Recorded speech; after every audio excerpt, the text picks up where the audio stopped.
Fala galera, tudo bem? É um prazer novamente estar aqui com vocês. Mais uma vez, Biologia com o professor Edinal Oliveira. Essa família Oliveira é grande, tá, gente?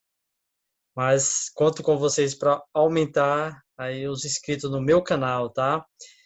Vamos para a aula 2, tá, gente? Na aula 1, nós falamos de biotecnologia e aqui a gente dá continuidade. Como eu já falei lá na aula 1, é um assunto muito importante, interessante. É um assunto que requer mais atenção, tá, galera? Muito cuidado, porque questões aí do Enem, ela vem com esse marco, um marco importante, vem com esse quebra-cabeça para você montar lá e, opa, acertei aqui, tá? Então, vamos para a aula 2, continuando com biotecnologia, tá, galera?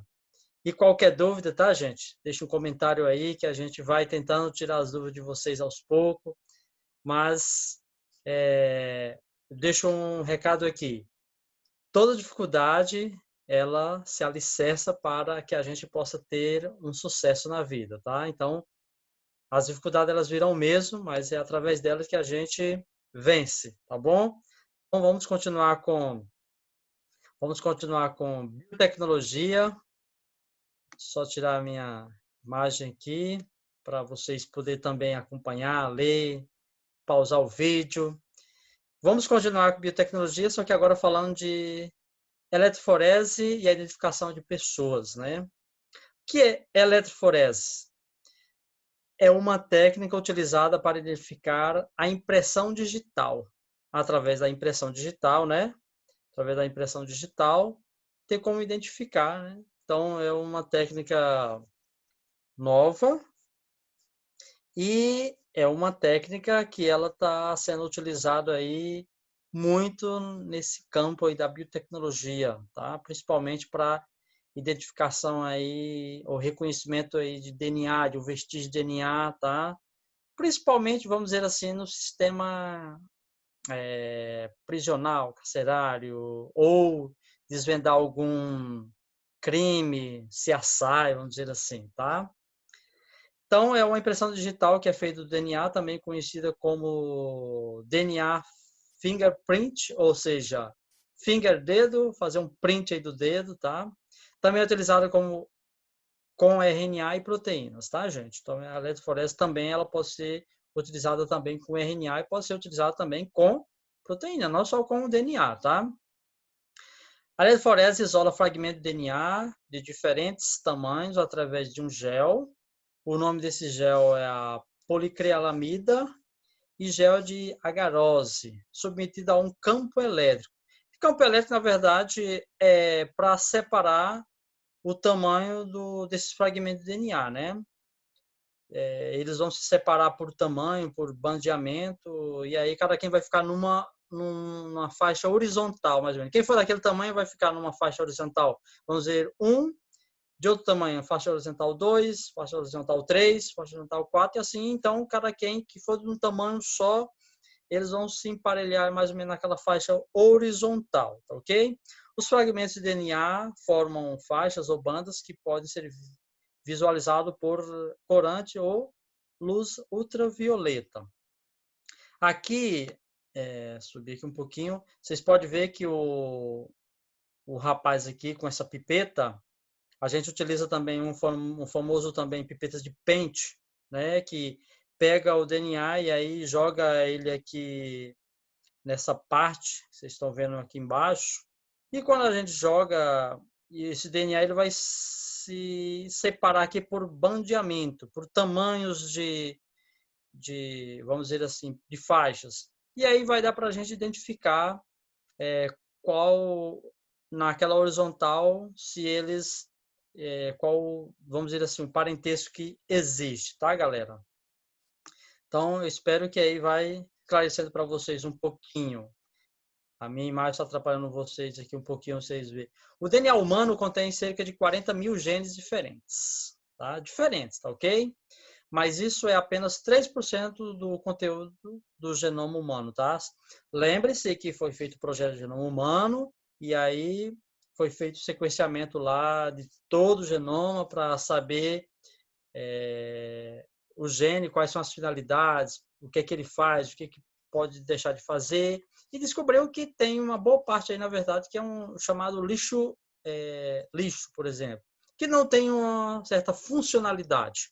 Mas esse lixo ele não seria um lixo que a gente deve descartar. Ele está ali por algum motivo.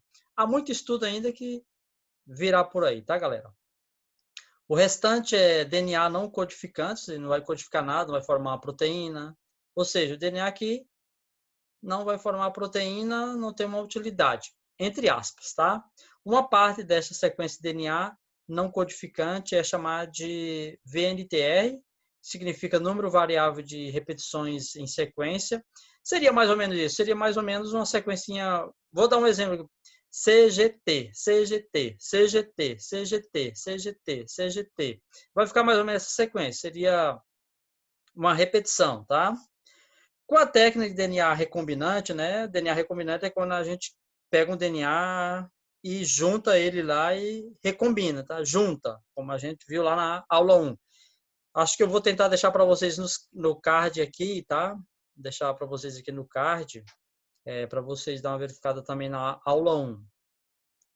Então, corta-se esses trechos de VNTR com enzima de restrição, né? A tesourinha lá bioquímica, e obtém-se então um trecho de DNA fingerprint para as amostras. Ou seja, vou isolar aquilo que não consigo codificar e vou cortar e vou colocar outra parte que faz uma codificação. Ficou bem claro para vocês? Qualquer coisa, vamos interagindo aí depois nos comentários, tá? Aqui nós temos um exemplo, tá? De um bandeamento de DNA, por exemplo, que é feito. O DNA foi jogado aqui, ele é jogado aqui mais ou menos nessa horizontal. O objetivo é que o DNA que tiver, vamos dizer assim, um parentesco, pai e filho, mãe e filho, por exemplo, que ele obedeça a mesma horizontal aqui, tá? Que ele vai ficar aqui. Quando é jogado o DNA, ele vai aqui, por exemplo, chama isso aqui de horizontal 1, horizontal 2, horizontal 3, 4, e assim vai, tá? É uma forma que eu só estou achando para dizer. Isso aqui, na verdade, os polos lá, o polo negativo e o polo positivo, vai ter essa separação aqui, então a gente vai ter por tamanho de bandeamento do tamanho lá do DNA, do gene, tá, gente? Então, digamos que pegou pai, mãe aqui, filho, por exemplo, e colocou aqui o DNA para saber o teste de paternidade. Então, aonde ele emparelhar, vamos dizer assim, parelhou aqui, então, ele é o pai, tá? Então, por esse parelhamento aqui é que dá para saber se ele é o pai. Claro que essa é uma técnica que não é totalmente, vamos dizer assim, precisa, segura quanto a PCR, que faz milhões de cópias e ela dá uma precisão de 99,9% lá de realidade, tá? Então, essa migração de tamanho de DNA aqui, ela é um dos exemplos, tá? Aqui nós temos outro exemplo aqui, que o DNA faz esse emparelhamento aqui na horizontal, tá? Colocado aqui, por exemplo, DNA, que é mais outro, o pente, tá? Mais outro aqui, ele vai fazer o emparelhamento aqui. Aquele que emparelhar, por exemplo, ele tem, vamos dizer assim, uma sequência igual. Se o rapaz é o pai daquela criança, em certo momento ele vai emparelhar aí, porque ele tem, vamos dizer assim, um DNA igual ao DNA do pai. Então, ou o pai passou esse DNA para o filho, então ele é igual, essa sequência é igual. Então, prova que, e mostra que ele é o pai. Então, por isso aí que vai o teste de paternidade, ele não tem como dizer que não é o pai, porque isso dá uma, vamos dizer assim, uma garantia altíssima, tá? Falar um pouquinho de clonagem, tá? Lá na aula 1, eu comecei a falar um pouquinho de clonagem, mas aqui na aula 2, gostaria de explicar para vocês a questão da clonagem. O primeiro mamífero clonado ocorreu em 1997, conhecido como ovelha Dolly, tá? A técnica consiste em escolher o animal a ser clonado, utilizando o núcleo de uma célula somática, tá, gente? Diferente de célula reprodutiva, que no caso seria espermatozoide, óvulo, por exemplo, tá? Célula somática que está no corpo mas ela não está na parte reprodutiva, lá nas gônadas, tá? Uma fêmea doadora de um óvulo da mesma espécie e uma fêmea barriga de aluguel também da mesma espécie, tá? No Brasil, o primeiro mamífero clonado foi uma vaca chamada Vitória. Isso ocorreu em 2001, tá? Então, o que aconteceu com a ovelha Dolly, por exemplo? Que nós temos o exemplo da ovelha Dolly, que nós temos o exemplo da vaca, a Vitória, tá ok? O nome que deram para ela, tá, gente? Quem tiver o nome de Vitória, não fique aí bravo. Isso aí foi um nome que os cientistas deram, tá? Não tem nada a ver aí, tá? Só foi um nome que foi dado para o cientista e aqui é a ovelha Dolly. O que aconteceu com a ovelha Dolly, mais ou menos foi o seguinte, tinha a ovelha Dolly lá com a cara, vamos dizer assim, uma mancha preta na testa e outra que não tinha. Então eles vamos fazer um teste, vamos pegar a célula tanto da ovelha de cara preta quanto da ovelha toda branca. E aí vamos retirar esse núcleo, aqui vamos descartar e vamos incorporar esse outro núcleo, tá? Depois eu quero até explicar para vocês como é essa inserção aqui, mas acho que vai quase que me obrigar a colocar uma aula 13 aqui para vocês, tanto a questão dos transgênicos como a questão dos clonagens, mostrando toda essa inserção, como é feita para vocês. E aí obteve-se a ovelha totalmente cara branca, toda branca, apesar que a célula ela veio da ovelha lá de cara preta, mas o núcleo veio da ovelha de cara branca. Então, prova que o DNA ele estava, o cromossomo estava ali, está presente ali no núcleo e ele que influencia todas as características. E a ovelha de aluguel, na verdade, é para não ter chance de que foi manipulada alguma coisa ou então.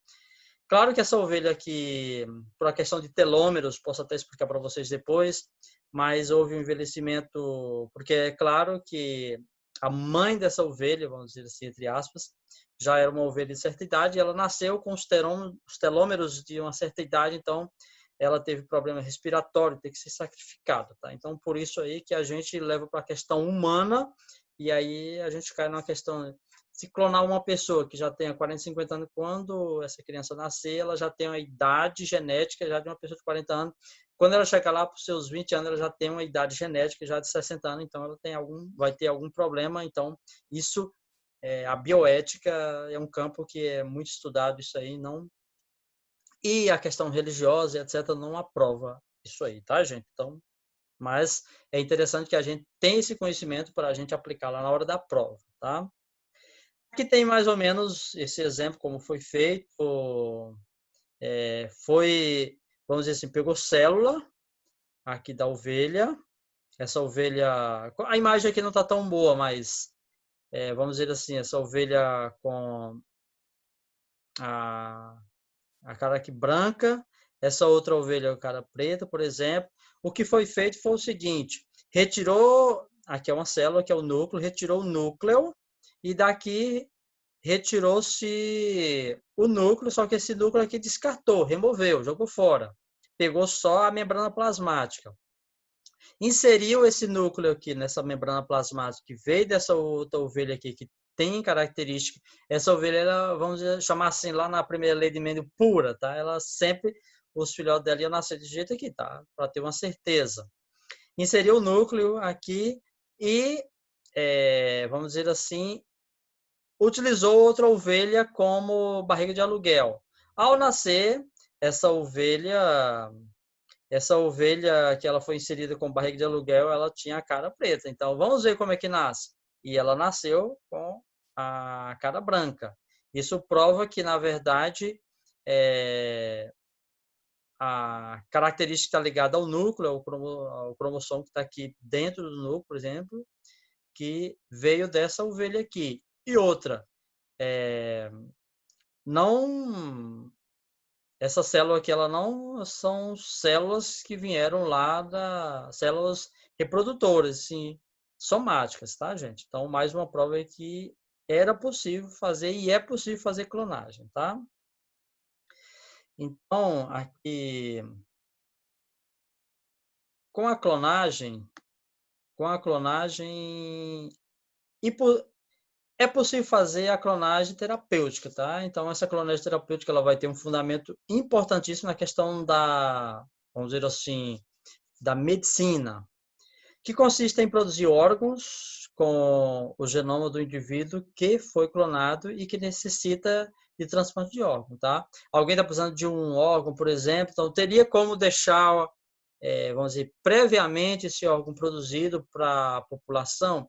Ficaria muito caro, mas no caso aí da questão do cordão umbilical, teria como fazer sim. Ou então a própria da pele também, que não precisa fecundar embriões, depois sacrificar, matar, aqui toda uma questão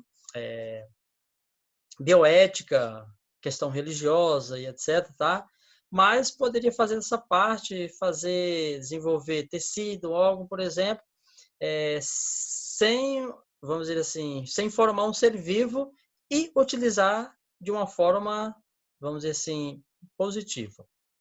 Com isso, a idade seria fazer o processo de clonagem sem que o indivíduo se desenvolva e nasça. A partir disso, um grupo de células especiais, essa célula chamada célula-tronco embrionária, por exemplo, lá do embriãozinho, formaria o órgão desejado, o órgão que precisa, né? A Lei de Biossegurança de 2005 e retificada em 2008 no Brasil não permite clonagem nem clonagem terapêutica, tá, gente? É importante que a gente saiba aí o que se pode fazer e o que não pode fazer. Células tronco embrionárias só podem ser utilizadas em pesquisas desde que seja de um embrião congelado há mais de 3 anos e que não seja viável à vida, tá? Então, mais claro que tem de ser que a bioética ela vai entrar de uma forma bem profunda e seria interessante que vocês estudassem. Lá na biologia, ciências biológicas, a gente estuda a bioética. O pessoal também aí de direito também estuda bioética, tá? Veja a seguir a clivagem, ou seja, o desenvolvimento embrionário de onde pode-se retirar células-tronco embrionária. Como eu havia falado a questão lá de como esse processo ocorre, vamos dizer assim, a clonagem terapêutica. Aqui nós temos óvulo sem núcleo, tá? Ele vai passar por uma fusão aqui, esse núcleo ele será inserido, tá? Ele vai passar por um processo de divisão até chegar à mórula. Essa mórula vai chegar à blástula, glástula, por exemplo, que é a migração da célula, a formação de, vamos dizer assim, da endoderme, da ectoderme, da mesoderme, por exemplo, formação aí dos tecidos, dos órgãos, tá? E aí, nesse processo aqui que ela vai estar formando aí os tecidos, por exemplo, essa cultura de tecido, por exemplo, chamadas células pluripotentes, essas células podem ser desenvolvidas aí para, vamos dizer assim, medula óssea, que é o local onde produz sangue, por exemplo, então daria para fazer essa substituição para uma pessoa que tem leucemia, célula nervosa, por exemplo, células, a gente sabe que essas células com o tempo elas podem se afastar, algumas podem morrer, pode ter uma danificação e etc. Então, talvez é um processinho mais complicado, mais complexo, mas daria para se fazer. Músculo cardíaco, coração, muitas pessoas hoje morrem problemas cardíacos, então acho que daria para desenvolver isso aí, a questão da clonagem terapêutica. Embora já foi dito lá, há muitas restrições aí, e principalmente aqui no Brasil, tá? Então, célula-tronco, leio um pouquinho aqui para vocês, são células que podem se transformar em tipos de célula diferentes. É uma célula que, vamos dizer assim, é uma célula que ela não é diferenciada ainda, mas ela vai se diferenciar. Não, eu quero virar um tecido que esse tecido estaria presente lá no meu estômago. Seria um tecido que estaria presente lá no meu sistema respiratório, lá no meu sistema urinário. Então, ela vai se diferenciar para isso, tá? Células embrionárias. elas são encontradas no embrião, tá? Na fase de mórula, como foi mostrado no slide anterior, que seria um agrupamento aí de 64 células, vamos dizer assim. Ou na fase um pouco mais adiante, que seria blasto e blastocisto, e são classificadas como totipotentes ou pluripotentes, devido ao seu poder de diferenciação celular de qualquer tecido. Ou seja, eu vou fazer algum tecido, como eu já dei o exemplo, a questão de estômago, sistema respiratório, urinário, etc. Questão de adulto, célula adulta. Elas são encontradas em diversos tecidos, como a medula óssea, de pessoas já adultas, células sanguíneas, células do fígado, cordão umbilical, principalmente, tá? Na placenta e em outros, tá? Esta célula-tronco tem uma limitação de obtenção de tecido a partir delas.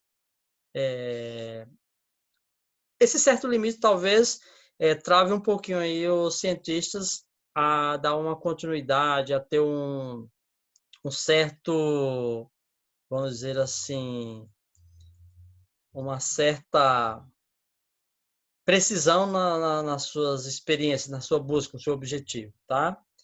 Mesenquimais são células precursoras encontradas principalmente na medula óssea, tá? São multipotentes, capazes de oferecer suporte na formação de células sanguíneas e de se diferenciar em diversas linhagens celulares, como condrócitos, osteócitos e adipócitos. São tipos de célula que vai formar aí tecido, vamos dizer assim, ósseo, cartilaginoso, adiposo e etc. Tá? Aqui nós temos desenvolvimento embrionário do ser humano. Tá? Desculpa, só voltar aqui. Meu sistema hoje aqui ele está querendo pular sozinho. Aqui nós temos mais ou menos o espermatozoide, quando ele adentra aqui o óvulo, por exemplo, ocorre assim a fecundação. Essa célula ela vai ser chamada célula ovo-zigoto, por exemplo, se tornou uma célula única. Eram dois gametas, masculino e feminino, se tornou uma célula única. A partir desse momento aqui ela começa uma divisão, formar os blastômeros, duas células, por exemplo, ter um mais simples para vocês entenderem. Essas duas aqui vão formar 4, 8, 16, 32. E aí, quando forma esse agrupamento de célula aqui, tá? Chegando lá no útero já, chamado de mórula, essa mórula vai ser implantada no útero, na camada endométrio.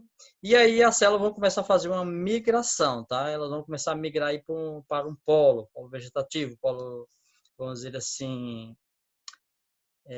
Essa migração de polos aí, a gente poderia dizer assim, é formada das camadas, vamos, ectoderme, mesoderme, endoderme, tá? Já começando a formar os folhetos embrionários, tá? E formar o blastocisto, que seria mais ou menos quando ela já começa a formar essa parte aqui, a migração da célula, se foi mais para um lado e começou a formar o blastocisto, tá? Não vou entrar em tanto detalhe, senão a gente acaba caindo lá na questão da biologia de desenvolvimento, e o foco aqui é mais a questão da biotecnologia, mas é claro que é uma integração total, tá, gente? Mas não se preocupe, tá?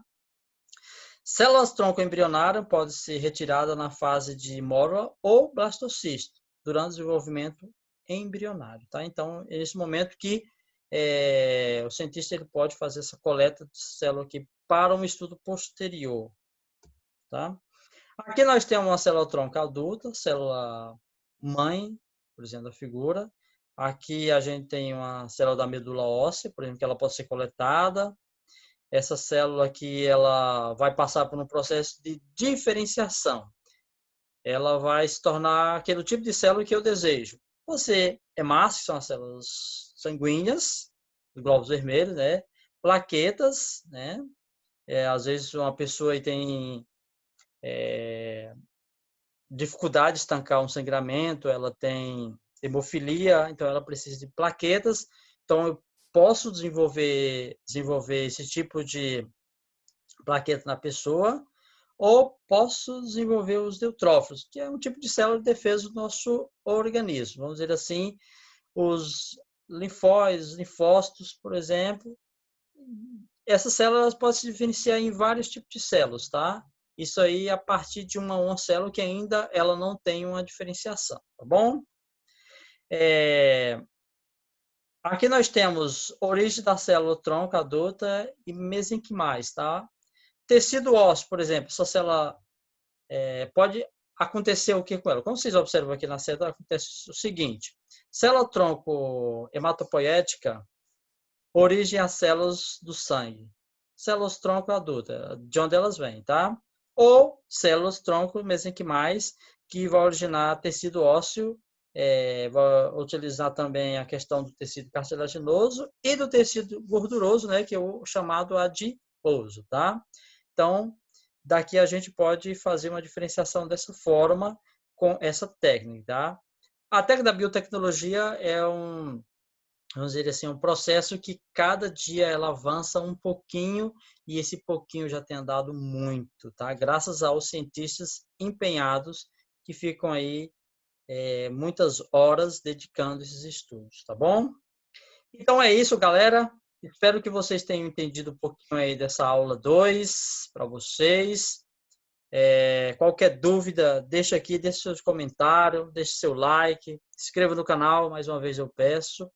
Qualquer percepção que você perceber também, opa, pessoas, comentou isso aqui, que na hora da gravação às vezes a gente pode falar uma coisa sem perceber, mas é isso aí, galera. Fique com Deus, um forte abraço, espero que tenha ajudado vocês, espero que nas próximas aulas eu continue ajudando vocês. Qualquer comentário, coloque aqui, o professor está me ajudando, eu gostaria que falasse dessa aula, gravasse essa aula, tirasse essa dúvida. Por favor, deixe os comentários aí que a gente vai tentando acompanhar vocês aí, tentando ajudar vocês. Tá ok, galera? Abraço, fique com Deus e até a próxima aula.